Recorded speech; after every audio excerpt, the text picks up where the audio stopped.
diseases. And one more thing na nababasa po talaga natin is tinatawag din po itong silent killer. Pakipaliwanag naman po ito, Doc Glenn. Okay. Well, silent killer, katulad ng maraming mga diseases na pwede natin tatakan ng silent killer. Ibig sabihin ng silent killer is wala kang kamalay-malay na meron kang ganitong sakit eh. Wala siyang mga symptoms na malinaw na sakit sa puso yan eh. Kasi akala mo barang konting side effect lang ng sipon, konting side effect ng sakit lang ng dibdib mo, konti lang hindi ka makahinga. Yan pala yung medyo grabe na pala yung heart disease mo, cardiovascular disease. Tapos kinabukasan, wala, parang pumanaw ka na, namatay ka. Sabi ng mga kamag-anak mo, yung mahal mo sa buhay, okay naman siya kahapon eh, wala naman siyang sintomas na serious. Bigla na siyang hinimatay o biglang bumagsak na lang, naging unconscious. Yan pala, meron siyang heart disease na grabe pala, bigla siyang namatay. Silent ang symptoms. Tapos namatay siya for parang sabi na for no known reason eh. Yan, silent killer. Okay po ano. Pero dito po sa Pilipinas, Doc Len, syempre usual po talaga itong ganitong klase po ng sakit. Sa pagkakalam po natin, Doc Len, gaano po ba kalaganap yung mga sakit sa puso at stroke? Yan no, Doc Len, dito po sa Pilipinas ngayon. Well, eto, ni-review ko yung statistics na yung Department of Health Statistics ito, ano?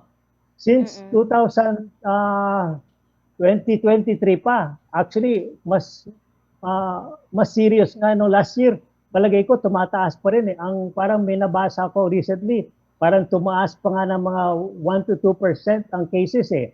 Actually, in reality, ang namamatay sa cardiovascular diseases is mga 20% eh.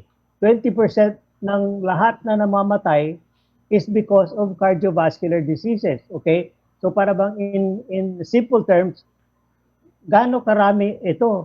Sa 100 tao na namatay, 20 yon may cardiovascular disease. Eh kung hatiin mo pa yan, sa 50 tao lang, 50 tao. Sa 50 tao, kasama mo na sa trabaho mo, kasama mo sa neighborhood mo. May kilala ka siguradong 50 people. Doon sa 50 people na yan, sigurado mayroong 10 dyan na may cardiovascular disease eh. Eh kung ita-translate mo pa dito sa bahay mo, kung may kasama kang 10 tao dyan sa bahay mo o sa barkada mo na lang na beyond the age of 30, baka 5 na yan may cardiovascular disease na. Ganon ka-serious eh. Ganon ka dapat maging aware ng mga symptoms ng mga tao na maaari siyang merong silent killer eh. So kaya kailangan maging aware yung simpleng chest pain, yung parang lagi nahihilo o yung madaling mapagod, kailangan maging aware ka na baka meron kang disease na silent killer, baka hindi ka tumagal ng 1 linggo.